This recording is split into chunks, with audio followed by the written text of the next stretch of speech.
This is a very, very, very difficult segment for me to do. As you all know, I have been in hospital with some serious spinal injuries. At this stage, the copay on my meds is $380 per week. So, unless I get some very quick input and help and financial donations from my listeners, Radio Free South Africa is going to have to go off air as of the end of this month. At this moment, I face the choice of paying my bills or paying for my meds. For me, there is no question of which choice I have to make. In 3 weeks, I'm going to have the second surgery, and I don't know how much out of pocket that is going to cost us. So I am reduced to coming to you and begging you to please go to my webpage, www.radiofreesoutafrica.com, and donate whatever you can. My fear is that if Radio Free South Africa goes off air, many South African charity organizations will not receive the funds that they depend on. Because as everybody knows, South Africans do not have money. So although they donate clothes and food, they cannot donate cash.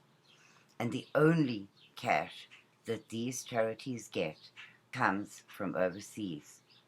I have been told that it is due to my shows and my appeals to the wider international public that these funds keep coming in. My fear is that now, in winter, these funds dry up and the charities will be unable to help those who need it most. So although I am asking for help for myself, in the long run, it is an appeal to keep Radio Free South Africa on air in order to be able to help others. So please, please, I am begging you, help me as much as you can so that I can continue to help others. Thank you very much, and God bless you. Welcome to Radio Free South Africa. This is your host, Karen Smith. Our guest tonight is well known to you, our friend Schalk van der Merwe, the great historian.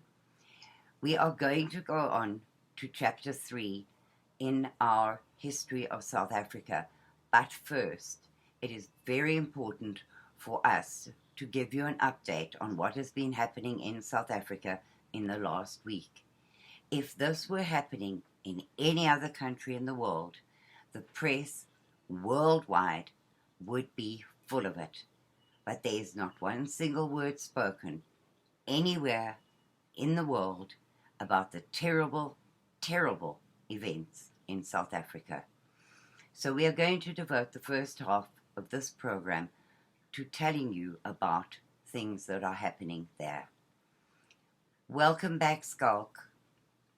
Thank you very much, Karen, and it's very, very good to be back on your show.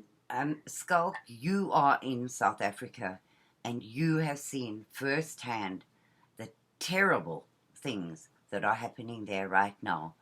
I'd like to start with the destruction of the schools, because of the roads must fall, fees must fall, all of those protests have been education-based. And now, as far as I know, they have burnt down 50 schools in South Africa in a month. Yes, Karen, indeed. So the burnings of the schools are taking place, and it actually still there's still a simmering problem around this thing, but it's in the northern province of South Africa, and for a very long time there's been tribal. Can you hear me? Yes, I hear you perfectly. It's fine. I just got a little bit of feedback, and I was wondering, in the northern province of South Africa, and for quite some time, there's been tribal rivalry amongst the people in that province. And then it erupted into protests, and these protests went on to become a proper uprising in certain areas, and they indeed, in total, burned 57 schools. Um, Basically, the amount of damage comes to billions of rands, hundreds of millions of American dollars that occurred during the last month or so. So, Schalk, how do they justify? I just don't understand. If you have tribal warfare, how does that lead to burning schools down? Yes, Karen, this has been a feature in South Africa for many decades. And it comes from the ANC and the PAC during the so-called armed struggle of the 70s and the 80s, in which they prophesized this theory of liberation before education. And from that time on, you had a huge disruption of the education of the black people. Unfortunately, and let me be honest about this, the net effect of that is that decades afterwards, 20 to 30 years afterwards, we are sitting with the problem of a hugely undereducated black society in South Africa. When the new South Africa came, this pattern simply went on because it became a culture in the black townships through the years. So the moment that they are dissatisfied with something, they will go and burn down a library, or they will go and burn down a school just to make a political statement. And unfortunately, the ANC government, because they are fearing of losing votes, will not really oppose this. You will see that these burnings and these so-called protest marches and so forth go on, and then the ANC would simply go and rebuild the school, mostly from white tax money. So it's basically a political statement that is being made. It's not per se that they are burning down a school because they have a problem with the education system. The opposite is true. Some time ago, it was about a year ago, we saw a very strange incident in Northern Cape where the community also burned down schools because they were dissatisfied with the government not delivering textbooks. Now, to you and me, from a Western standpoint, that it's total ludicrous. I mean, you can't comprehend why a person would do something like that. But it goes back to the 80s and the 70s. It's the ANC that's now reaping the whirlwind that it sowed in those years. And then they complain bitterly because they are not educated and do not have schools to go to. I've seen pictures now of them sitting outside in the bush trying to learn, and it's as if that were the whites' fault, that we haven't provided schools for them, or we have done something wrong, whereas they have done it to themselves, and it's almost impossible, given the bankrupt state of the South African government. It is almost impossible to rebuild, and definitely not in this school year. No, it will definitely not happen in the school year. Logistics, pertaining to logistics, you will find that the ANC government can't even deliver textbooks. Now, then it becomes an absurdity to expect them to build 57 schools in a few months so that the students can go on with their studies there. It's very true that once again the white minority is being blamed for the poor education of the black children of today. Now, Karen, the new South Africa emerged in 1994. That's 25 years. It's a quarter of a century back. Yeah. The apartheid laws were mostly scrapped in the mid 80s. In other words, we're speaking of 35 years back. Apartheid only governed South Africa, the apartheid regime of the Nationalist Party, for 40 years. So what I'm actually saying to you is that very close to the same amount of time has now passed since apartheid ended, as the time that apartheid was actually in South Africa. So this whole narrative that's being built is the whites' mistake that black children today are still less educated than their white counterpart. It's simple. It's simply folly. It's not based in truth. It's not based in fact. the Department of Education in South Africa receives from central government billions upon billions of rands every year from the budget. Now that money is simply not spent well enough. You will find in the old traditionally white areas, the old traditional white schools are still excellent. They are centers of excellence because they are properly run and they are properly financed by the communities in most cases, etc. And then you go into the black areas and you find exactly the opposite. Like in this instance, 57 schools being burned down. So it's 57 communities sitting without a schooling system for their children. Now, this has a very strange knock-on effect, and I'm just going to enlighten you American readers to the absurdity that we are running into now. Because the schooling system is failing in South Africa, you don't have black people going into sports because sports, it's part and parcel of your schooling. Now, because now no black kids are going into sports, you now find that the old traditionally white sports, rugby, cricket, netball, all these, simply or still are white. For the very simple reason that the feeding areas of these schools are still these sports are still the white schools. Yeah. Whereas there's no black people coming through. Now the Minister of Sports go and he bars the so-called white sports of hosting international events because they have not transformed. Now, how can you transform the sport if there's nobody coming through the ranks to full positions? So this is the absurdity that we are sitting with in South Africa. And around every bush, the white minority is blamed for every single thing that is wrong. When President Zuma climbs onto his soapbox and he has something to say, apartheid and white people are always coming up. If Malema climbs on his soapbox, it's the whites who stole land, and the white minority is evil and they must be destroyed. So every time you're sitting with this issue of the white minority. And we're not speaking of a substantial minority. We're not like 40 or 30% of the population. We're less than 8% of the population.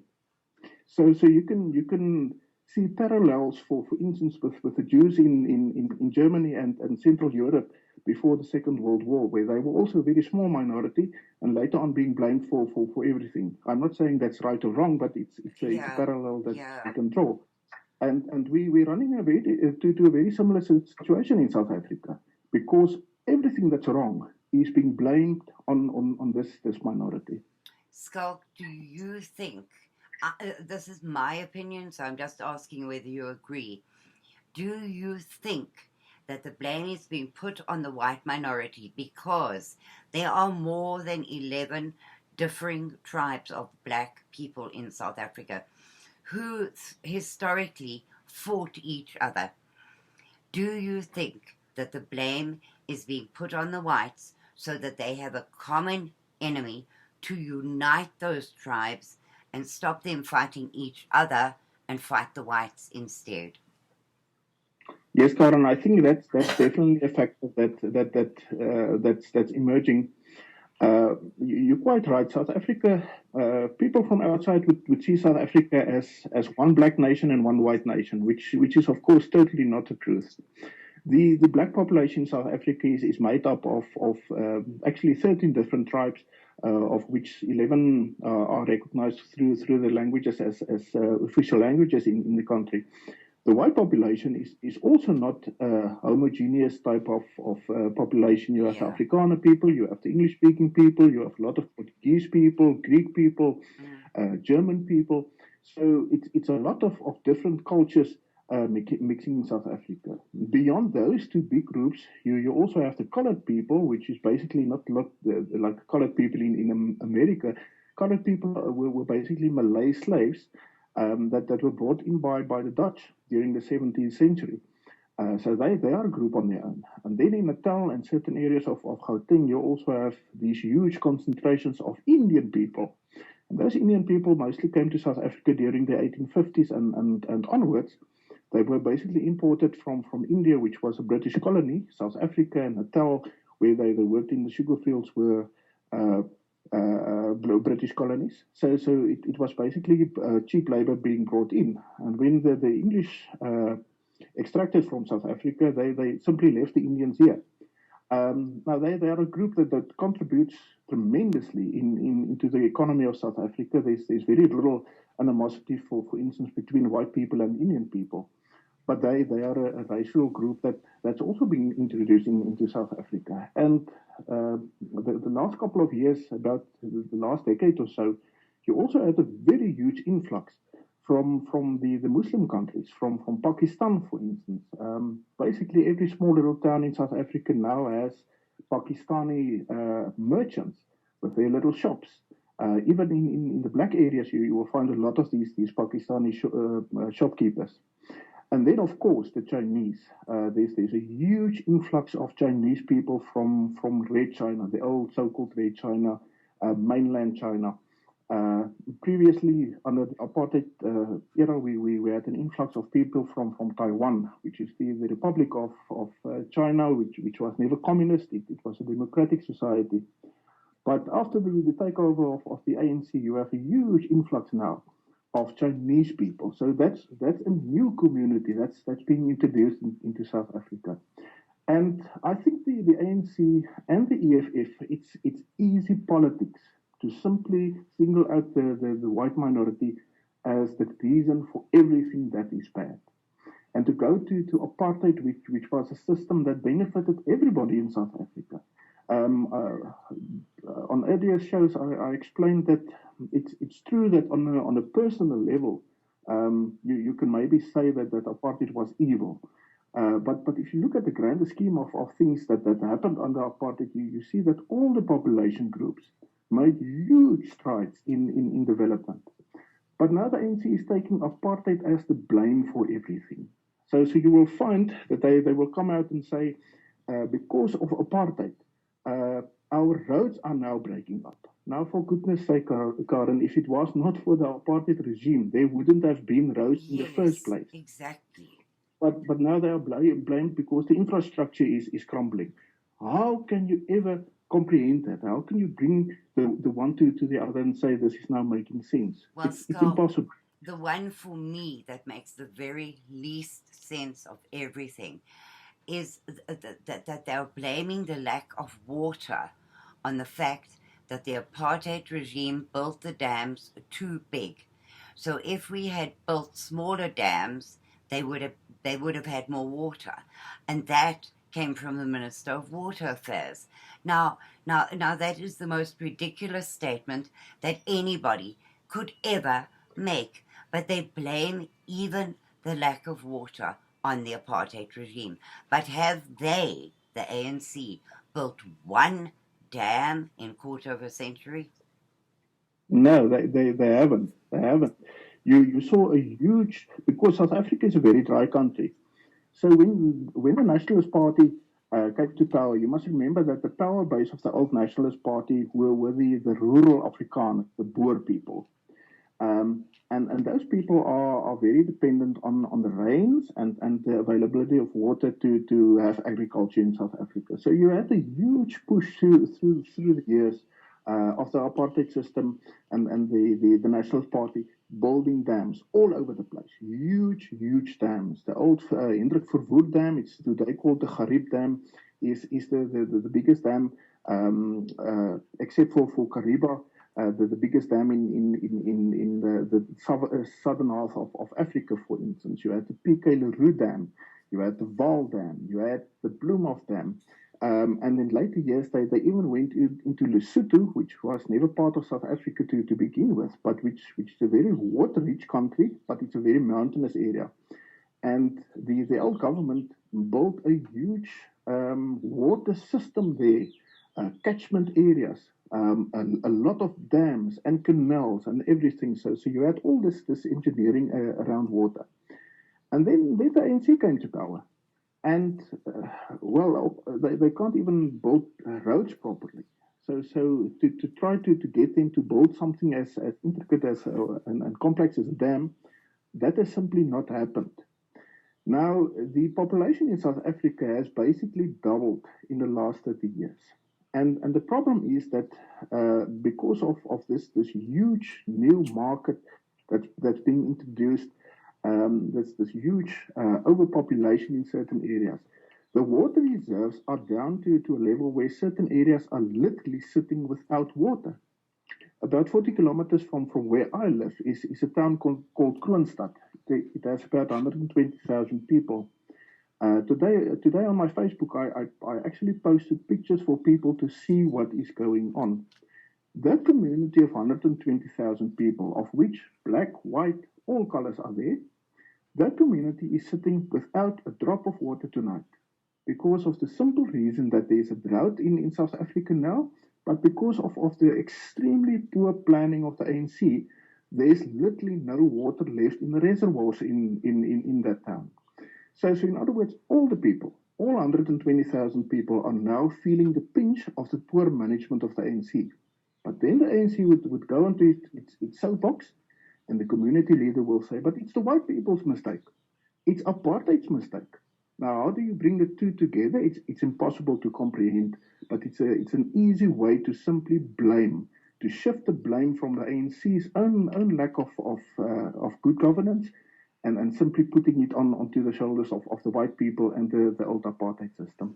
So now, Schalk, as I see it, it is now going to be the white people again who have already transported water and feed to the farmers who have not had feed and water for their animals, and they have joined together and shipped. I can't count how many truckloads of feed and water to the areas that need it. So once more, the white people who are to blame for the lack of everything, and who everybody hates to death and kills them whenever they get the opportunity, those same people are going to be the ones who group together, get water, and take it to that town. Yes, and it's happening already. Over the weekend, for instance, we imported water to Kroonstad to the amount of 50,000 liters. There's about 200,000 liters that's been collected in Gauteng area, and we're now looking for transport to bring that into Kroonstad. And without sounding like a racist, but it's not the black people who's collecting water. It's not the black people who's trying to get transport for those and things. And it's not the government. It's not the government. It's definitely not the government. It's definitely not. The government is to blame, the ANC government, for the crisis in the first place, for which they were warned. All over South Africa, you had the universities about 10 to 5 years ago coming out and saying all the studies that we have shows that South Africa will not have enough water in 3 to 4 or 5 years. And we are sitting there. We don't have enough water. Full stop. You can't change it now. It's too late. How are you going to solve the problem of 20 million people who's actually going to sit without water? And then, yes, Schalk, you have the people who live at the coast, where the ANC is pumping seawater directly into their homes. Yeah, you will also find that. I want to highlight another problem, and it was quite frequently reported in the media some time ago, but unfortunately, in South Africa, the media rather tries to pump up the ANC than actually be a proper media reporting on the problems. Yeah. But the world-class city of Johannesburg. Now, the American listeners will know about Johannesburg. It's a city of gold. It's the richest patch of earth in Africa. Johannesburg is sitting on a peculiar problem in that it has acid water. Now, where does the acid water come from? Okay, in the first place, it comes from the natural water reserves underground. So that water would go into the old mining cavities. Yeah. And all the acid is basically taken up by the water and it becomes part of the water table. But there's another problem. And that problem comes directly from the poor maintenance of the aquifers and the piping, the plumbing of the whole city. There are so many leaks. There are so many leaks that they are feeding the underground water from the fresh water that they buy huge expense from the water companies, which are also run by the state, by the way. So in other words, you now have fresh water that consumers are paying for, that leaks out of the plumbing system of the city, and it's feeding the acid water underground. And that acid water has now risen steadily to a point where it's at the point where it's going to basically poison all the water in the Gauteng area.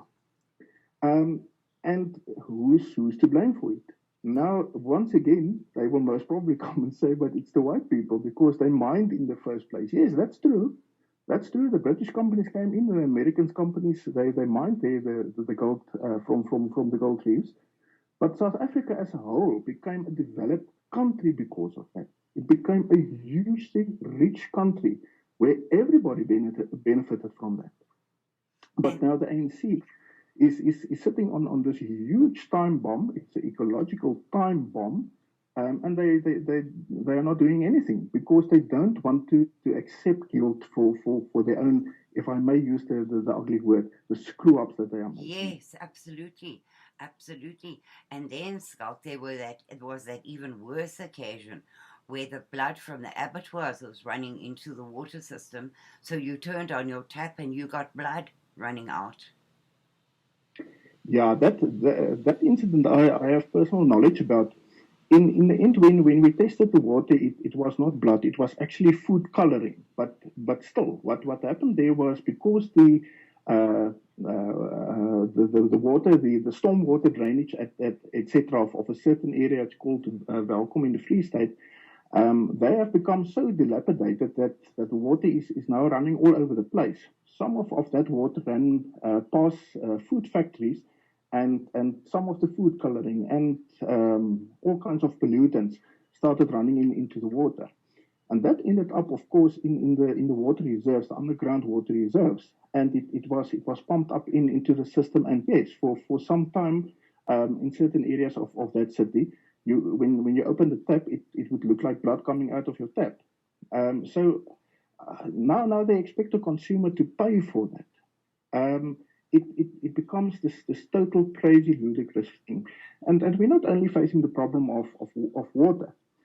An even bigger problem for me is energy, and specifically then electricity. Yes. Under the old Nationalist Party, they created a huge utility company called Eskom, which was the main supplier of electricity to South Africa. And this company was run extremely well, and power station was built. We're actually the only country in Africa that has a nuclear power plant in the Western Cape province at Kuberg. So you had this very efficient electricity in South Africa. At one point in time, we produced 80% of the capacity in Africa, not in Wow. Southern Africa. Wow. In Africa. So in other words, even the Egyptians sitting with the mighty Nile River from which they take electricity, they only at about the capacity of 5% of the African continent. South Africa alone was sitting with 80% of the electricity that was generated in Africa. But in the meantime, through the years, Eskom was also so-called transformed, simply meaning all the white skilled staff were chased away, and they put black people into that, and mostly black cadres. Now, I will come back to that term in a moment. And they started running Eskom, but they simply ran it into the ground to the extent that now Eskom can't even feed the market for electricity as it is. But you're sitting with an exploding population. So in other words, we now also face huge problems relating to electricity supply. What makes this problem worse, because electricity supply in South Africa is also political. You will find a big black city like Soweto, southwestern townships. Today, it's a huge city to the southwest of Johannesburg. That area owes this power utility Eskom more than a 1.5 billion rand. Well, billion. Yeah, billion, not million. I'm quoting it incorrectly. It's not 1.5. It was 3 billion rand. Wow. That equates to about 300 to 500 million American dollars. I would assume. And then Eskom went and they did a crazy thing.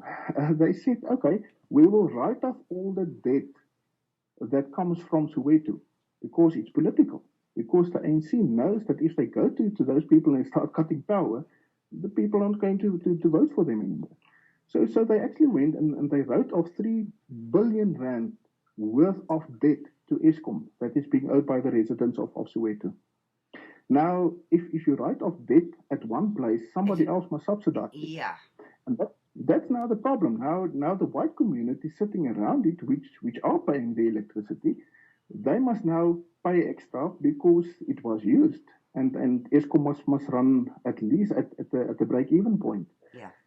So it becomes this hugely distorted uh, scenario that we are living in this country, Karen. And now, what is even more scary, they cannot maintain the coal power stations that they have. And now they want to build 6 more nuclear ones. Yes, Karen, Ah, that's an even ah, even more funny scenario. South Africa has always been very rich in natural coal. The Newcastle area, for instance, Witbank area in what is today called Mpumalanga, huge reserves of coal. So the old government, obviously, because we don't have oil and so forth, we simply developed coal-powered power stations, and hugely to hugely effective levels. You will find this in all Nationalist Party organizations that they attained a level of efficiency that was even better than the best in America and Europe, because we were dealing with very harsh and extreme conditions. yes. Now, now the new government comes to power, and they realize that their capacity is simply too low to even at that point produce for the market. And then they went and they did a very crazy thing. They started building new coal powered plants, which everybody at that point was saying to them, but remember, this is now actually old technology. Yeah. Nobody's using coal power anymore. We are using solar power and wind power and all these green energy things. So now the government went, excuse me, and they started building all these coal powered stations. And most of these stations have never been completed because you had strike upon strike upon strike at those plants. The workers would simply lay down tools, excuse me, and the whole process, the whole site will stand for 2 or 3 months and nothing will happen. And then somebody got a very clever idea of going to Russia and asking the Russians if they would not build us nuclear power stations. Now, with the greatest respect to the Russian people, they are not at the forefront of nuclear technology relating to energy in the world. And one thing, And Schalk, they're not used to working with Africans. yes, exactly. And you're sitting with a peculiar problem now that we are actually buying back our own technology because what happened in the apartheid days that we had a nuclear program of our own. And then under the new government, because it was not popular at that stage, this fell into arrears, and most of those scientists into the wide world, and many of them ended up in Russia. And they actually assisted the Russians in bettering their new nuclear technology. Now South Africa is going to the Russians and they're saying, no, but we want to buy your technology to build our power stations now. So we're actually buying back our own technology that we had 20 years ago. Here's the problem for me. If this government is not even able to properly maintain a coal-powered uh, power station Yeah. system, Yeah. how on earth can we expect them to be responsible enough to have nuclear power stations all over the place being maintained properly? That is the practical problem that we are sitting with now. They're going to build a host of these power stations. And I can promise you now, Karen, they are not going to be able to properly maintain those. No. And if you look at the problem at Fukushima, we are going to have 6 of those. Yes, yes. Fukushima is at this point in time, it's basically poisoning the whole Pacific Ocean. Yes. If you think back into the 80s, you had the Chernobyl incident in the Ukraine. Ukraine is still suffering from that incident. And will for hundreds of years. Yes, yes. In America, you had I think that the incident was at Long Island. There was also a nuclear incident. So these things are it's literally scary to think that this totally inefficient government with no skills and very little drive to actually to go to a point of perfection, they're going to have power stations, nuclear power stations all over the country. They can literally blow up half of Africa if they are not careful. And without sounding racist as well, it is almost 100% certain that that's what's going to happen. I think we can take bets on that. Yes. I'm not a betting man, but I will definitely put money on that. Yes, yes. And then, Schalk, on top of that, we are now setting Durban, one of the biggest tourist destinations in South Africa. We are burning it to the ground. Yes, Karen, that's also one of these things that you get a smile when you read the reports, but it's actually a very tragic thing that's happening. Yes.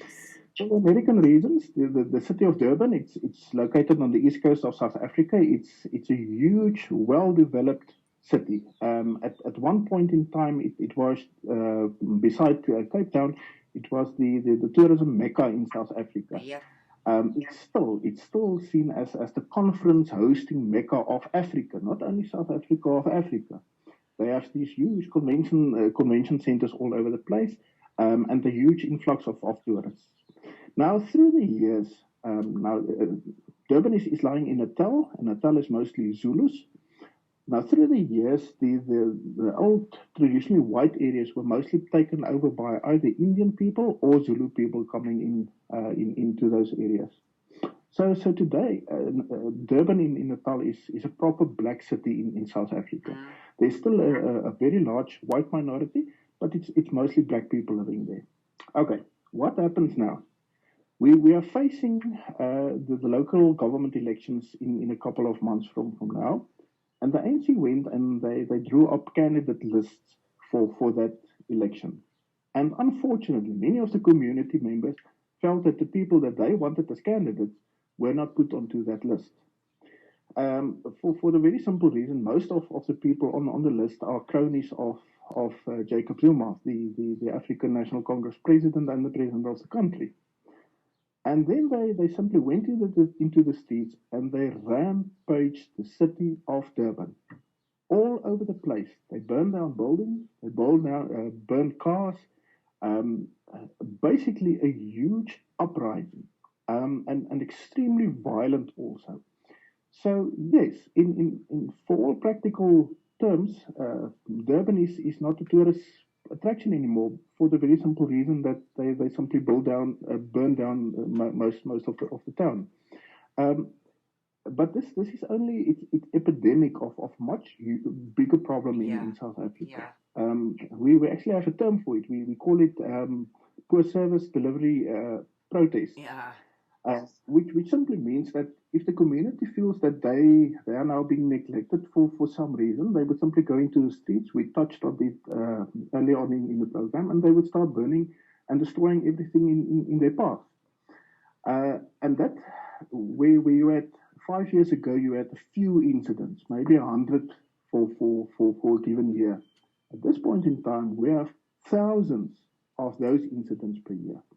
Basically, every black township is experiencing it at this point in time. So in other words, Karen, at the worst time of the so-called armed struggle in South Africa, you had a few hot spots Yes. in South Africa, where Yes. the army would go on and the police would go in and restore peace.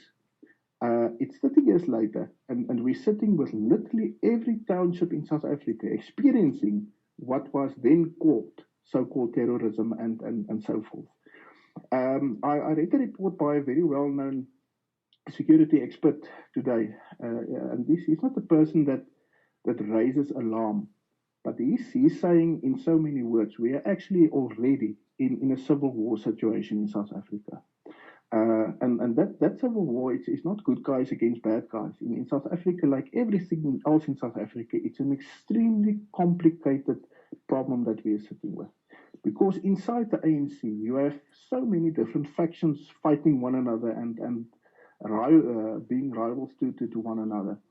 Then you sit with the EFF, which is Ah, a far left black nationalist party that broke away from the ANC a couple of years ago. They are also there. Then you have tribalism. The different tribes don't get along well.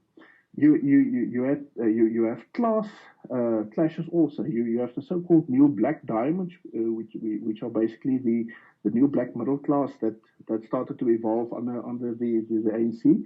And most of those people made their riches because of corruption, because they were in corrupt relationships with the ANC and the government.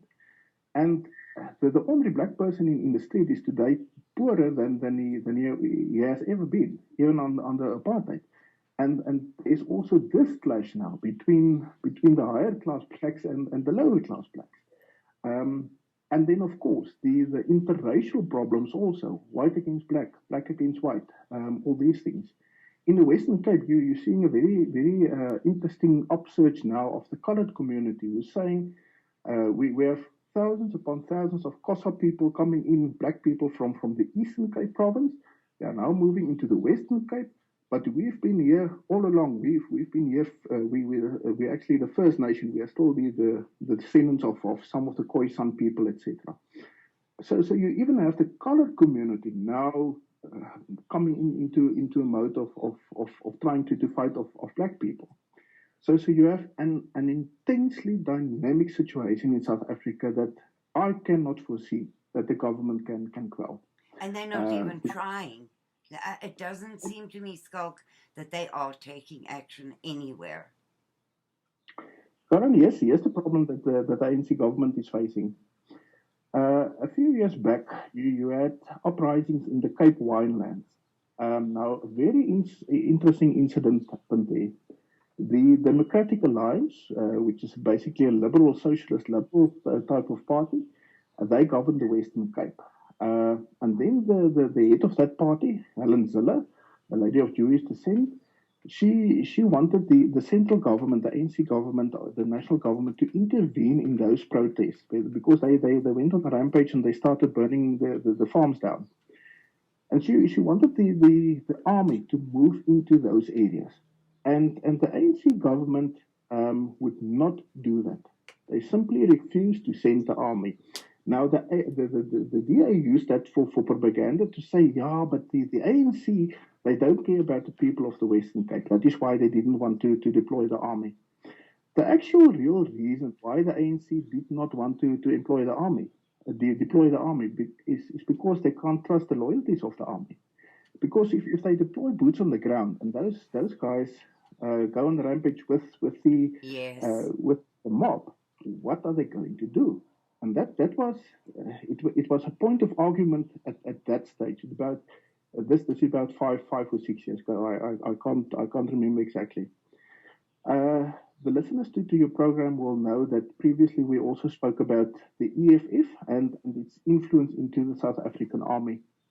A few months ago, Malema came out and he said in so many words, Julius Malema, who's now the leader of this EFF group, the hardline communist black nationalist organization, he came out to say, but most of the soldiers are members of the EFF, and that's a fact. According to figures, about 70% of our army are members of the EFF party. Now, here's the problem. If you're sitting with these huge riots and some of the rioters are EFF people and you go and deploy your army there now, the ANC government takes its army, it deploys it there, and those people join the EFF, then you have a proper civil war going on, and then nobody is going to stop them. The police force in South Africa, through lack of proper training, all these things through the years, has gone into a situation of being dilapidated. Very poorly trained. The discipline is in certain areas uh, is extremely poor. Their morale is very low. So there's no way. And there are Yes. thousands of criminals in the police force. Yes, yes. The police force has been infiltrated by criminal gangs, by organized crime. I will get back to that because that's a very interesting thing to discuss that your American listeners will know about. So that's the problem that the ANC is sitting with. They can't use their own army. Even if they wanted to, they can't because they don't trust their own army. It's gone to a point now where they are trying to recruit white people into the army because white people would, by any nature, not join the EFF, which is harshly anti-white. Yeah. So they're actually trying to recruit white people into the army now, which once again it sounds paradoxically, but if you understand the dynamics behind the scenes, it becomes clear why it's happening. Yeah. Colin, you touched on a very interesting thing. In South Africa, we have terrible violent crime. In fact, one of the leftist think tanks came out about a week ago. It's called Africa Check. And Africa Check said that we've had about 50 million reports. Now, listen to this, man. 50 million reports of serious crimes since 1994. Now, this will give the American listener maybe the scope of what we are dealing with. It's not 5 million, it's 50 million serious crimes reported. Another think tank says they are only reporting 4 out of 10 crimes, which simply means that we have had about 100 to 110 million serious crimes in South Africa the last 20 years. And Schalk, in a country a little bigger than Texas. Yes, it's basically as big as Texas. The whole population of South Africa is less than 60 million. Yeah. You have a rape. The official numbers coming from the ANC. It's not the right wing people like myself, the conservatives, saying these are the numbers and thumb sucking it. It's the ANC's own massaged numbers. If you want to see it like that, they say that every 3 seconds in South Africa a woman is raped. But they also say that less than 50% of rapes are reported. Yes. Let it just sink in for a moment. Every 3 seconds. So in other words, 1, 2, 3, a woman is raped. 1, 2, 3, a woman is raped. 1, 2, 3, a woman is raped in South Africa. So this is the amount of crime that we are sitting with. Now, a strange question or relevant question that comes up. It's also in America. This whole debate about gun control. Yeah. You will now ask the question, but if there's 100 million violent crimes being committed in South Africa, where do all the guns come from? I mean, most of these things are gun related. Yeah. It comes from 2 sources. It comes from the old struggle days where thousands upon thousands of Russian and Chinese Tokarevs and Makarevs and AK-47s were smuggled into South Africa. So you're still sitting with huge arms stashes that's available to the criminal element. Beyond that, you're sitting with thousands upon thousands of guns that get lost or being sold from the SA Army and the SA Police per year. These violent crimes are not committed with small little teeny tiny type of single stack 9mm pistols, that type of a thing. It's usually done with military weapons, R4, R5 rifles, which is basically the same as the American or very closely related to the American AR rifles. Assault rifles, that's being used. high-powered, high capacity 9 millimeter type of pistols. Very much the same as the Americans are using in their army now. The Beretta 9092, for instance, we have a very similar copy of that's issued to the police. Many of these crimes are committed with those things. So, in other words, the criminal element is being fed weapons from the old struggle days, but also very up to date and modern weapons from our own armed and security forces. Now, how do you stop a criminal wave like that? You can't. You No, simply can't stop it. no, no. And then on top of that, Schalk, the unemployment figures came out, which of course is apartheid's fault. And they are shocking. Yes. South Africa has constantly lost jobs every year in the last 20 years. And it was mostly because of the extremely silly and poor governments that we have from the ANC. Their strange economic policies, their 1960s way of seeing a socialist uh, country arising from the ashes of the old South Africa. Because of that, you have actually now a shrinking economy in South Africa, but you have a population explosion. Yeah, So it simply means that we are sitting with levels of unemployment in certain areas up to the people who can work, up to 60% of the people sitting without work. Now, where are those people? How are they supposed to make a living? There's only one way, through crime. yeah. So all these factors are simply it's becoming so bad and so huge that it cannot be stopped anymore. You can't turn around something that's being pressed so skewed. We're sitting with millions of people that are unemployed today. Millions. And then, Oh, Schalk, yes. finally, the warnings from the USA, from the UK, from other countries about the ISIS threat in South Africa. Yes, Karen. Uh, South Africa also has quite a. It's not a very big community, but it's a very active community of Muslim people. For the most part, like you will find all over the world, peaceful Muslim people. But there's a quite a radical element also amongst them. So through the years, you had incidents where these Muslims actually became involved in international terrorist groups, etc. Through the last couple of years, we've heard so many rumors of ISIS training camps in South Africa, and every time the government would simply deny it. It's not possible. We know about all these things. Our intelligence services are working. There's no Muslim terrorist training in South Africa. In this week, not only the Americans but also the British, even the Australians came out to say all our intelligence agencies are saying the same thing. There's ISIS in your country, they are being trained, and they are actually planning terrorist attacks in the major cities. And the response of the ANC was not, thank you very much, guys, we appreciate the information, we will work on that.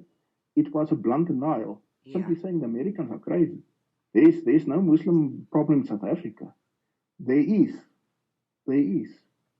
And they're actually endangering all South Africans, white, black, doesn't matter, through this extremely negligent way of looking at this thing. They simply would not uh, be able even to contain a problem if we are going to sit with a 9/11. This government can't respond to it.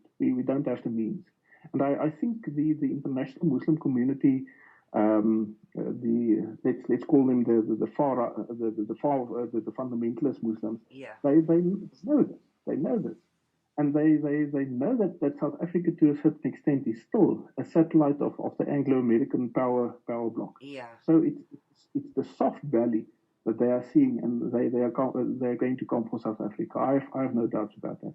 So, Schalk, you take every element that we have spoken about now, and there are more, but if you take the elements about which we have spoken, and then you take Malema's this week, I mean, he's done it before, but this week's utterances that he is going to expropriate everything from the whites.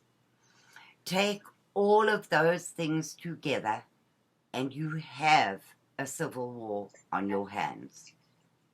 Yes, you have actually a genocidal civil war. Yes.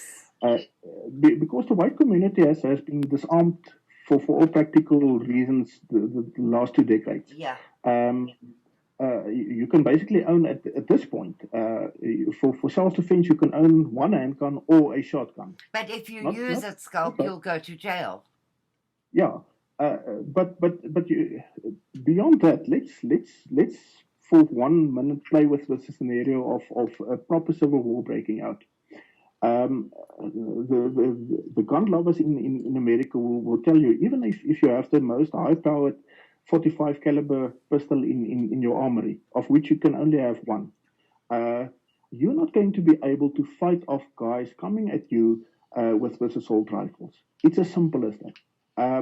So the white community has been disarmed to a point that we can actually only try to defend our own homes if somebody tries to come in. If there's a coordinated military type of attack now on the white community, we will not be able to resist it. And we spoke about the army.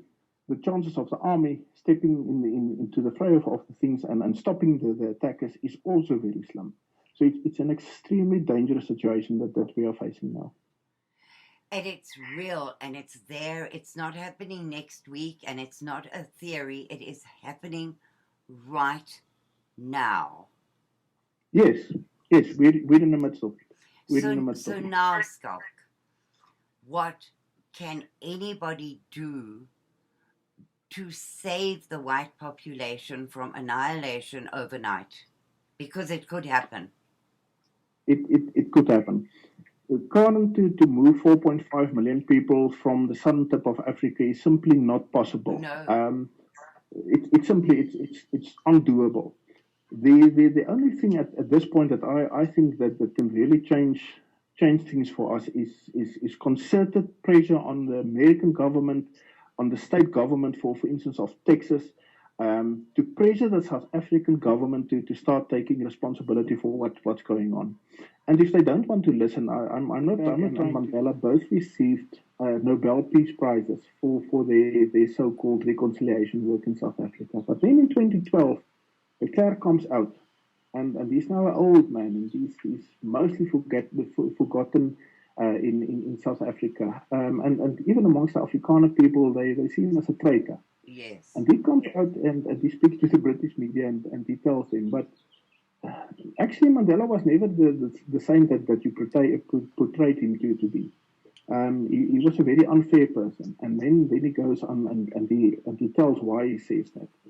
Now, I'm not saying that we must follow what F.W. Clark is saying bluntly, because I think he realized afterwards he was outplayed. But he was the person that promoted the new South Africa. He was the person who brought the whole idea of now we're going to have this Kudesa, that we're going to speak to the ANC and PAC and all those so-called liberation organizations. He was the person who was at the lead of that. And then he comes 15 years later and we say, 10 years later, and he says, but this guy was actually not the same that everybody portrayed him. And that tells us a lot about Mandela, that even South Africans do not want to accept. Yeah. To the outside world, recently Arnold Schwarzenegger was in South Africa for bodybuilding competition, and then he walks through Sandton in Johannesburg, and he went past a painting of Mandela that was on one of the shopping malls walls, and he made a post on Facebook to say, but he's an example to me. Arnold Schwarzenegger, who's supposed to be a conservative politician in the United States. Mandela is an example, and he's this great example of civil service. And it was like, for me, as a conservative myself, what is Arnold speaking about? Yeah. Does Arnold not realize who Mandela was actually in real life? Yeah. And it dawned on me that even conservative Americans and conservative Europeans believed that Nelson Mandela was some kind of a saint. He was this tremendous peaceful leader in the world, which is actually not the truth. And it came as quite a shock to me to have read that. Yes, so recently you would think that by now people had realized that actually he wasn't, but they don't. They have this fixed idea, and they don't want to look at who he really was or why he really was imprisoned. Okay. Yes. No. Definitely. Let's start with that. Just to give a little bit of background to this whole thing. Nelson Mandela was the leader of the African National Congress. Now, the African National Congress was a multi-racial party that was created in South Africa around 1918. And it was basically after the First World War. Some of the black soldiers started coming back from Europe, where they fought with the British. And they saw that in South Africa they were not in a position that the British were actually telling the rest of the world. It was an anti-British thing more than it was even an anti-Afrikaner thing at that stage. For the very simple reason, South Africa of 1918, when the ANC was created, was still a colonial asset of Britain. It was a colony of Britain. So in other words, it's not this narrative of fighting apartheid. Apartheid did not even exist in 1918. Yeah. So then the ANC was formed. Um, Incidentally, Mandela was also born in 1918, the same year as the ANC. And then later on through the years, Mandela became this young fighter, this icon. He was an attorney. I want to come back to that in a moment. Yeah. He was this attorney, and Walter Sisulu, his great cohort. They were both attorneys, and they were fighting this unfair regime, etc. Yeah, we always hear this narrative in South Africa that black people did not have opportunities in South Africa. But now you find a very strange thing. If you go to every single one of the leaders of the early Nationalist Party, ANC, and the early PAC, the early liberation movements, you will find that most of their leadership were highly trained professionals. They were mostly lawyers. They were teachers. They were doctors. So if that system, and this is now predating apartheid, that was already so terrible. Where did these people get their education from? Yeah. But I leave that aside. So then Mandela became the president of the ANC. The ANC went into an armed struggle. It created its military wing that was called the Spear of the Nation. In Xhosa, it's called Umkhonto weSizwe. And they actually became. It was actually like a civil war where they fought the security forces of the legitimate South African government. Once again, this started even as early as the 1930s and 40s, before the Nationalist Party came to power. So it was not a fight against the so-called classical apartheid or the Afrikaners at that stage. Right. What happened then was that there were several bombings, there were several acts of terrorism, and Nelson Mandela and a few of his followers, the leadership in leadership positions, they were arrested. They were brought before a trial. It was called the Rivonia trial, and in a proper court of law, they were found not guilty on certain of the charges, which underlines that this was not a show trial, but they were found guilty on numerous of the very serious crimes, amongst others, high treason, amongst others, the murder and terrorism that they committed. And And so still, that was, we need to state that he pled guilty to more than 150 of those charges. yes, yes, Karen. Um, we once again, it's a narrative that was created to try to show that he was now this political fighter, and because of his politics, he was arrested by this tyrannical nationalist party government, and he was brought before a show trial, and they threw him into prison. But that is definitely not what happened. He was defended in that case of his by a white lawyer of his own choosing. So if that lawyer then felt that this court was not doing justice, why didn't he simply walk out and go to the world media and say, but this is what this court is doing. It's a Bundu court. This is a miscarriage of justice. Court. Why didn't he do that? And Schalk as well. He applied to Amnesty International to defend him, and they said they could not because he was a violent terrorist. Yes, the ANC Umkhonto we were formally listed by several European nations and by the Americans as terrorist organizations. I will get back to that in a moment. Nelson Mandela was listed as a terrorist, a known terrorist, like Carlos the Jackal. He was a terrorist. Yeah. Americans seem to forget these things. The great allies of Mandela was, for instance, Yasser Arafat of the PLO, which the Americans will know as the great terrorist of the Middle East. Yeah. Yasser Arafat and Nelson Mandela were personal friends. Yeah. Muammar Gaddafi was one of the big sponsors of the African National Congress. The Americans under Obama took out Muammar Gaddafi. In other words, we're not speaking of a person, if you're known by your friends, that moved in the circles of the peaceful people of the world. He was a guy that got his support from the most violent, vile, criminal terrorists in the world. Those were the people that assisted him. Even today, America is still sanctioning and embargoing Cuba. One of the other great sponsors of the ANC was Cuba.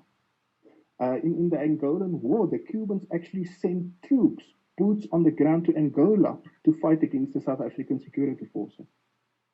So Fidel Castro was seen as one of the great idols of the so-called liberation struggle in South Africa.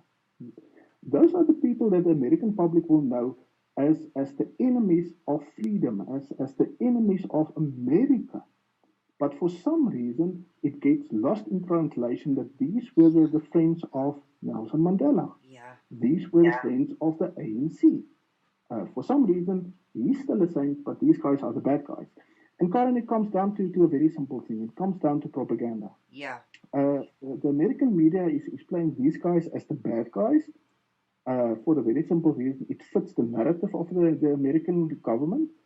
But it fitted the American government even better that they had the saint in South Africa that eventually took over power, because the Nationalist Party government was an Afrikaner nationalist party. It was extremely anti-European, anti-colonial, anti-British, and to a certain extent even and anti-New World Order. Yes.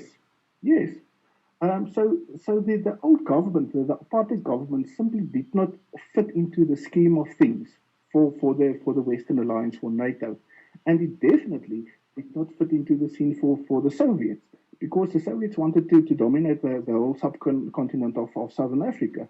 And yes, smack in the middle of this, you have an extremely anti-communist, because the Nationalist Party, at the very core of its doctrine, it was harshly anti-communist. Yeah. So in other words, now the Russians, the Soviet Russians, are sitting with this potential enemy, and it later became a real enemy in Africa. But NATO can't access the South Africans, because they are harshly against the British colonial system, which is part and parcel of the NATO system. And unfortunately, between these two extremes, South Africa fell between the cracks. Nobody liked us. We were the skunks of the world Yeah. because we chose to take a stand against the big powers coming and trying to threaten us. Absolutely, but at the same time, they backed us because we were the last bastion in Africa against communism. And so we were fighting the Cubans and the Russians in the border war. And so to a certain degree, they backed us. Yeah, yeah. You must remember once again it was convenient for the Americans. They were at that stage involved in fighting all over the world. During the 60s and 70s, you were involved in the 50s actually in Korea fighting the communists. You were involved in Vietnam, in Cambodia, and in Africa. Uh, all the so-called liberation also came with the communists taking over in Mozambique, for instance, the MPLA. Um, yes, the MPLA. Yeah. In Angola, you also had these communists taking over the government there. And South Africa, because it was defending Southwest Africa on a mandate of the old League of Nations, later on the United Nations, defended Southwest Africa, that is Namibia today. Yeah. And they defended it against the Angolese communist insurgents and SWAPO coming in from the north. And it became a very convenient war for the Americans because they could boost through the CIA, they could boost the South Africans to a certain extent. And the South African boots on the ground fought the war on their behalf against the communists. In the latter parts of the Bush War in Angola, we're speaking now about the late 70s, maybe the early 80s to mid 80s. The South Africans were fighting Russian and Cuban and even East German regulars in Angola. Um, this scenario that's always portrayed as South Africa being the white nation fighting against the black liberation movements in Angola, it's simply not true. The Angolan armed forces were insurgents. They were guerrilla type of soldiers. Whereas the people that actually did the fighting were mostly Cuban, but also backed up by Russians and East Germans. Um, the pilots flying the MiGs were definitely not Angolan. Yeah. They were Russian. So in other words, it was very convenient for the Americans to use that war to stop communism coming to the rest of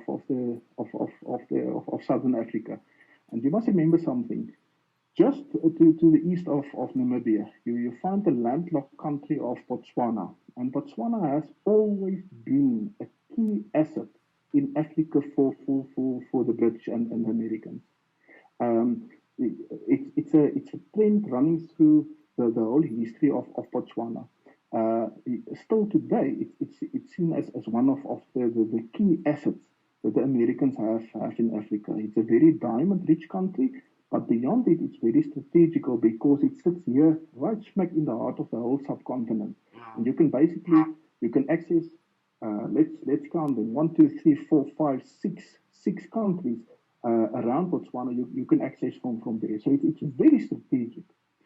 And you must remember that if the communists came in and they took up over Namibia, the next two to four would have been Botswana, which would basically have wiped out all influence the Americans had in the subcontinent. So, at some stage, Nelson Mandela said that they can no longer do a peaceful war. Talks are not working. Talks are not happening. They are forced to resort to violence. And then what happened? Yes. Initially, the so-called struggle against apartheid was mostly peaceful, especially on the presidents of the ANC prior to Mandela. And you also had the South African Communist Party, for instance, was in the beginning a white party. Yeah. And it was basically a rhetorical kind of and the ideological kind of struggle that they had against the Nationalist Party. As of Mandela coming to power in the ANC, you saw a shift from where it was peaceful and ideological to where it became became known as the armed struggle. And they actually, as I said previously, they went and they formed Mkhonto Wesizwe, which was a proper military style armed wing to the ANC. Um, Getting back to the Russians, the trainers of Mkhonto Wesizwe were mostly Russians. They would take these insurgents over the border into Zimbabwe, the old Rhodesia, and they would move northwards up to Tanzania and those areas, and they were trained by Russians. And they were trained in insurgency to come back into South Africa and plant bombs and lay landmines and have this low key type of guerrilla war against the security forces of South Africa. So it was basically under Mandela that this idea of an armed struggle for the first time really started to emerge. You must also remember something that everybody is seeing the old apartheid system as a purely white system, but it was not. To keep security in check in South Africa, a huge number of black people were also part of the system. They were also in the police services, and they were also in the army. For instance, the very renowned fighting unit, the 32 Battalion, was made up entirely by black soldiers. So it's not this narrative of black freedom fighters fighting against a white regime. It was communists fighting against a nationalist regime. It was ideological more than it was a racial thing. For instance, the bombs that were planted, one of the notorious bombs, and we celebrated it now on the 20th of May, was in Church Street in Pretoria. And half of the people killed by that bomb were black South Africans. The ANC were killing black South Africans in the same number, and sometimes even to a much greater number than they were actually killing and fighting against the white government. In the townships, they ruled by force and by terrible violence. For instance, necklacing.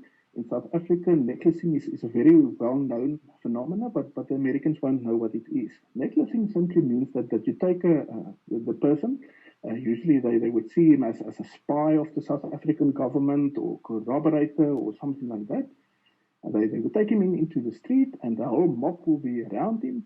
They will take a used tire from a car's wheel. They would douse it in paraffin. They would douse the person in paraffin, sometimes throwing the paraffin even into the mouth of the person, and they would set him alight.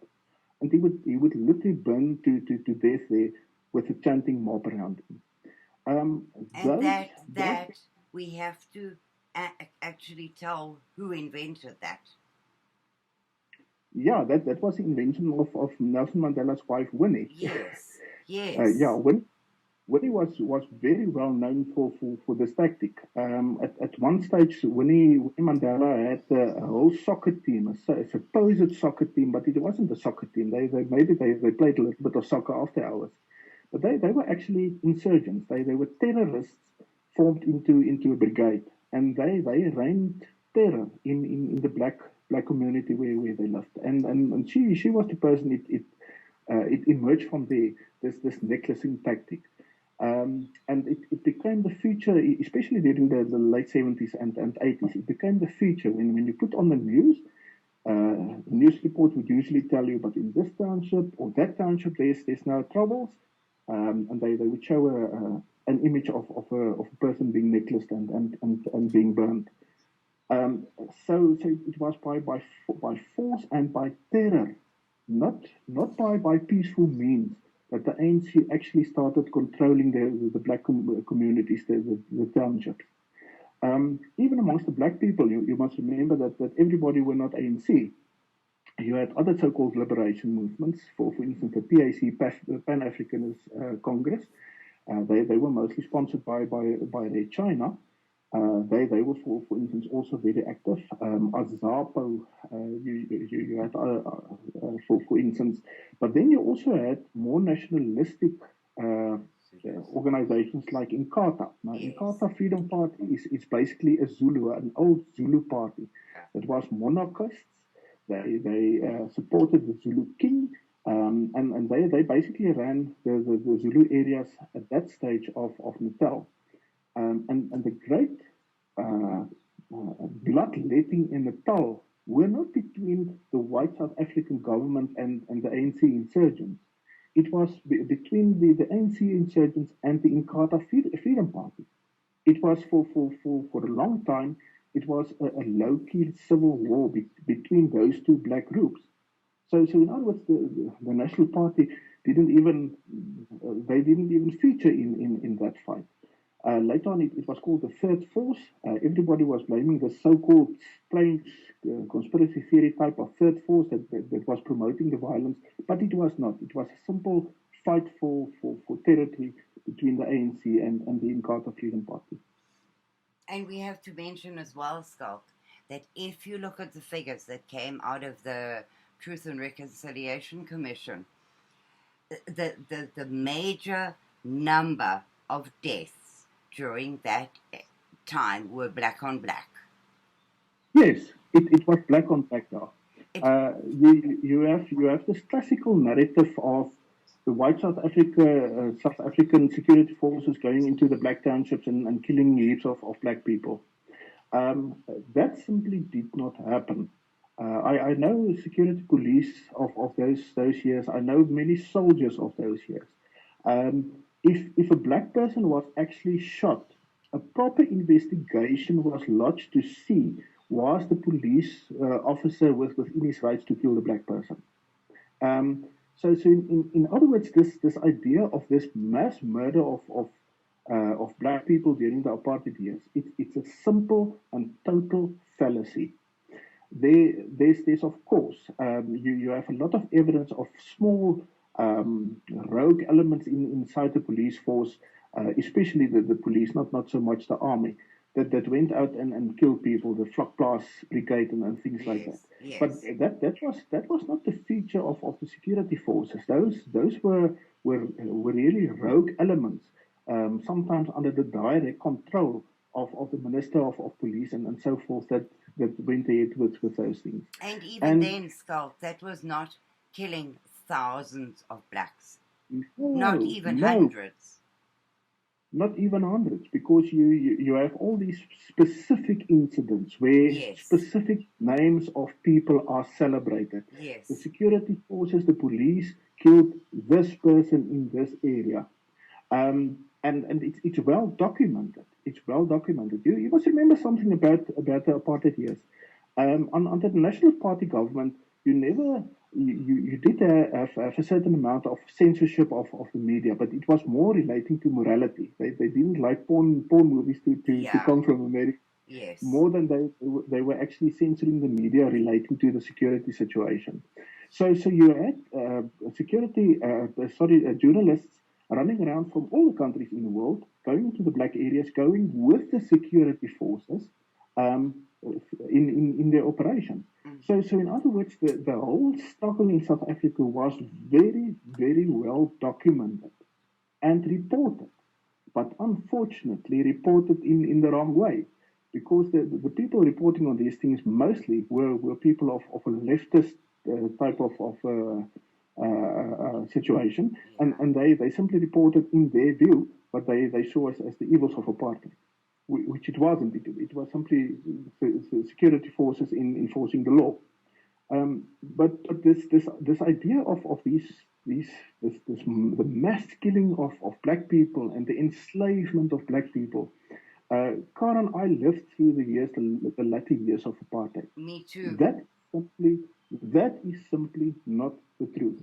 And I'm not being the nihilist. I'm simply speaking from my own experience. The farm workers, for instance, we were farmers. My family were always farmers.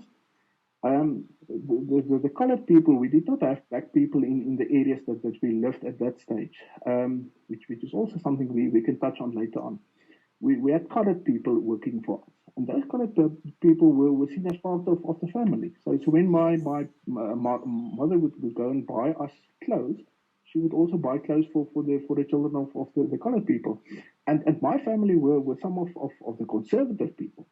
The more liberal Afrikaners, they were even there's an ugly word. I'm not going to mention it, but it simply means the lover of black people. They were Yeah. seen as they were the lovers of black people. Yes.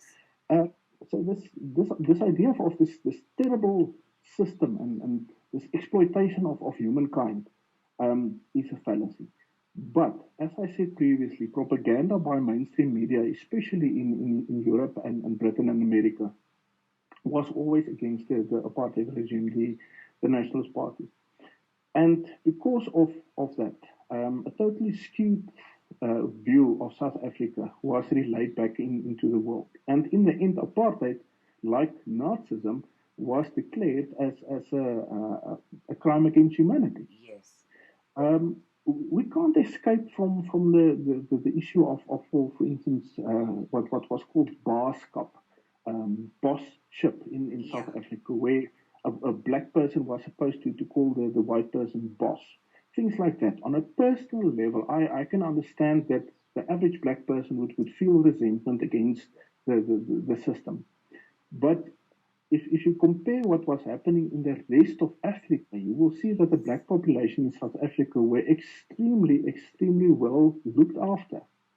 At that stage, we were speaking now of the 50s to the 80s. Africa was in turmoil. It was genocide and civil wars and the time of Idi Amin and Mobutu Sese Seko and all those guys, the Biafran conflict in Nigeria. Um, Terrible things were playing off in post-colonial Africa. Huge genocides where they literally wiped out the whole nation. In Zaire, for instance, Mobutu Sese Seko was specifically known as literally wiping out a whole population that did not agree with his view of things. The Biafran conflict is seen as one of the less well-known genocides that happened in Africa. It was terrible. These things were terrible that was going on in the rest of Africa.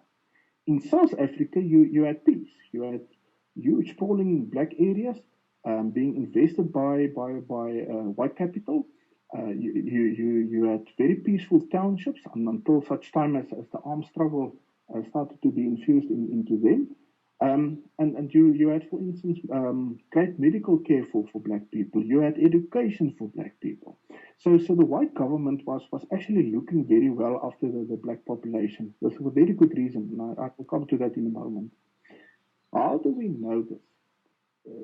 You must remember that this South African black population tenfolded in a century. It went so well that it grew by 1,000% in 1 century. Now that's unprecedented. Yeah.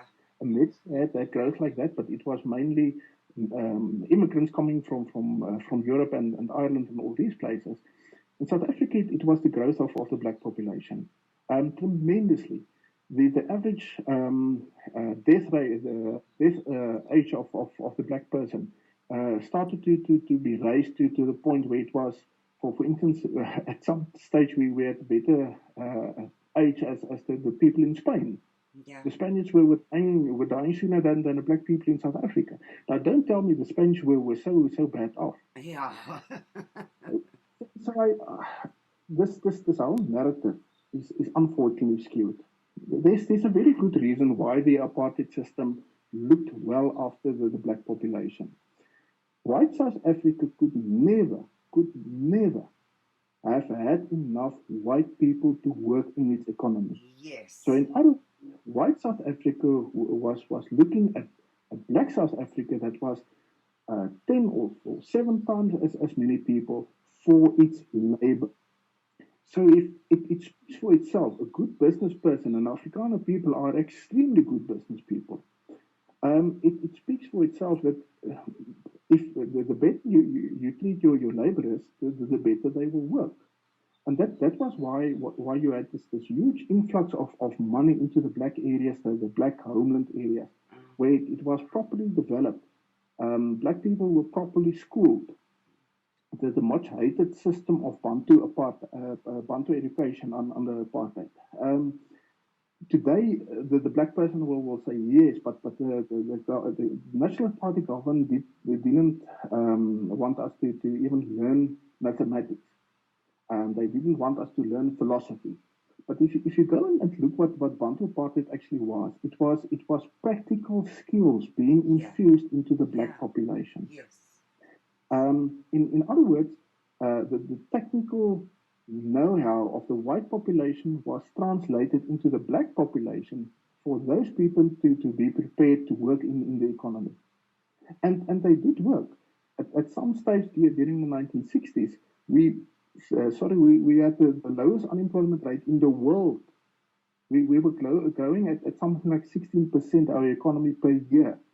Um, that's not a country in turmoil. That is not an oppressive regime. That's a country where everybody is reaping the benefits. Yeah.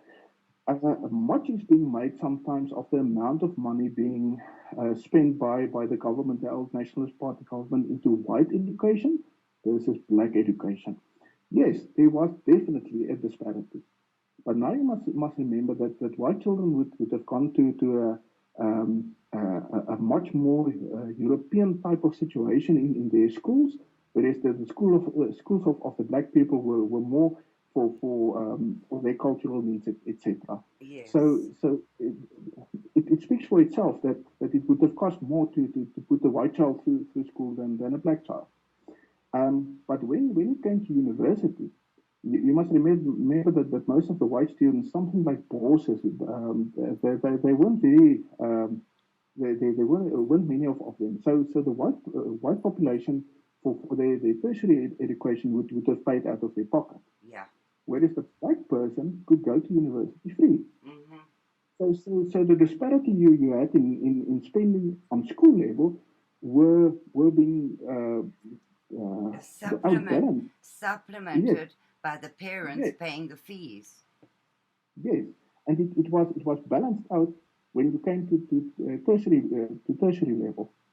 So all these things are forgotten. Okay, back to Mandela. We must remember that Mandela was sent to prison not because of his political beliefs. He was sent to prison because of crime, of killing people, and of terrorism and planting bombs. That was why he was sent to prison. And trying to overthrow the government, which is a crime in any country. It's a crime in any country. If you don't like the government in your country, then you must use peaceful means. Um, and and Mandela was the person that decided we are now going to have an armed struggle. Here's the interesting thing about Mandela. In the early 80s, when P.W. Botha came to power in South Africa as the Nationalist Party president, he went to Mandela in prison and he said to him, Mr. Mandela, if you denounce violence today, we will open the door to prison and you can go home. And Mandela said, I will not renounce violence. The armed struggle will continue. And that is why P.W. Botha did not free him from prison. So in other words, this person is given the choice of going a peaceful route. And then he says, no, I'm not willing. I'm not willing. This is the person that we're dealing with. And remember, he's the friend of Muammar Gaddafi and the PLO in Palestine. That type of situation. And So, absolutely, Schalk, yeah, once the government had seen what Mandela and his forces were capable of doing to the civilian population of South Africa, they were not going to let him out to go and do it again. yes, exactly. And what could you expect of the government to have done? If let's turn this scenario around and we put it into the United States. Martin Luther King is well known as a person that relied on peaceful means to effect social change. Let's say at one point in time, Martin Luther King said, no, we're not going to march over a bridge anymore. We're now going to have an armed struggle against the United States government. What would have happened with him? They would have Jail. arrested him. Immediately. They would have arrested him because you cannot do that. It is against the law. So what was the South African government supposed to have done? Should they have not arrested him for planting bombs and killing people? What was the expected response to that? Yeah. If if you declare an armed struggle against the government of the day, whether you believe it legitimate or not, there's bound to be blowback in your direction. You are looking for Absolutely. it. I mean, turn You are that looking. around now, Schalk, and now look at the political prisoners, the white ones that that the ANC have put in jail. They did exactly what Mandela did. And where are they today? So where's the difference? Exactly. What happened, just to inform the American listeners, after the New South Africa came in 1994, some of the so-called far right-wing groups started to actually plot to overthrow the ANC government and put white ruling in South Africa again. But now you must look at the extent of this threat. We're speaking of the South African government then, still with a very strong army. Yeah. Today it's not like that anymore, but very strong army, very effective police force. And you had these tiny, minute little right wing factions, 4 or 5 people at a time, plotting to overthrow the government. The ANC government also went and arrested them. They were also brought on trial and they were sent to prison. And the white community actually said, no, they belong in prison because they wanted to disrupt the peace of the country. Exactly the same as what Yeah. happened previously. Yes. Exactly the same.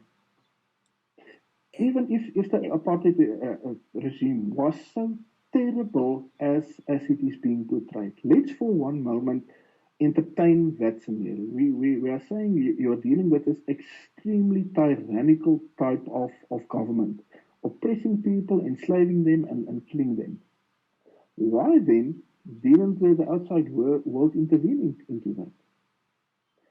When the old Yugoslavia broke up and the Serbians started killing the Bosnians and the Bosnians started killing the Muslims and everybody was killing everybody there, to a much smaller extent than supposedly what was happening in South Africa.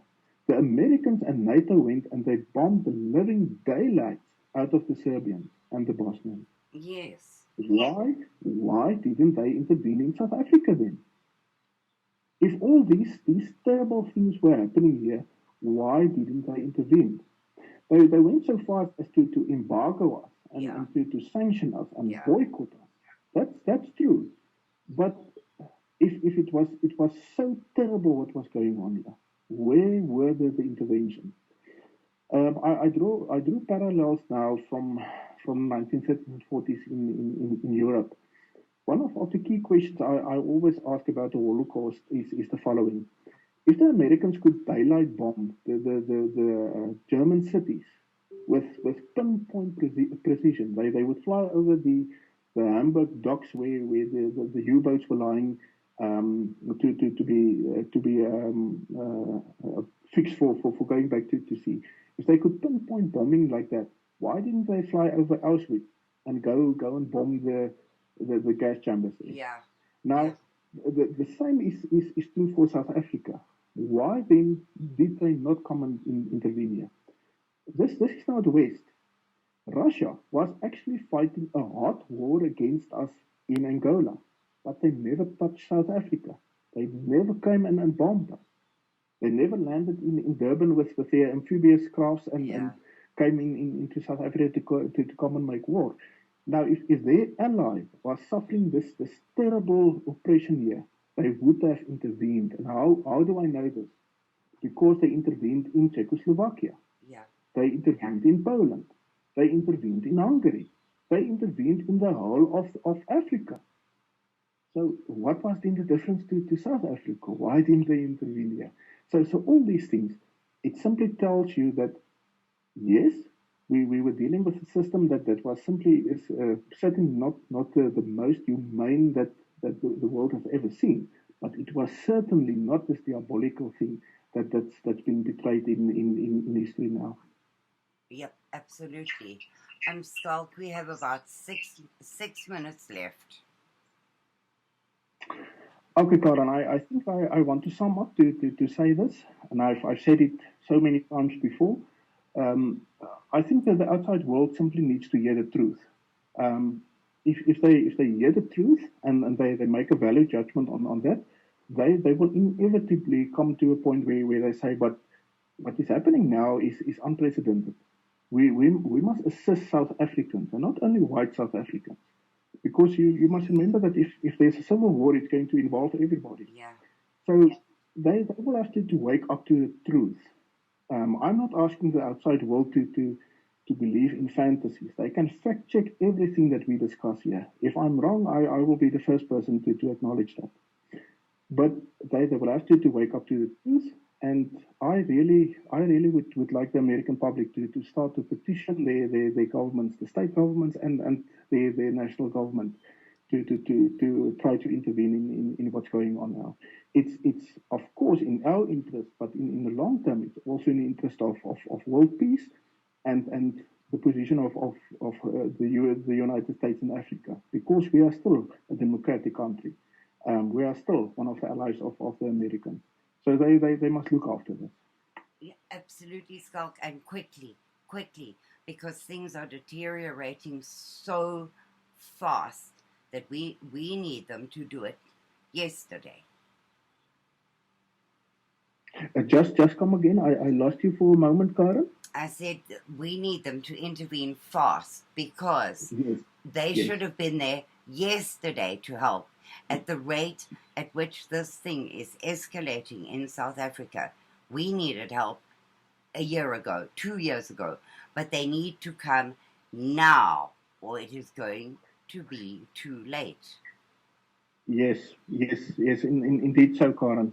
And that's why everybody in South Africa is actually rooting for the Trump campaign, because we started to see that he actually realizes what's going on in South Africa now.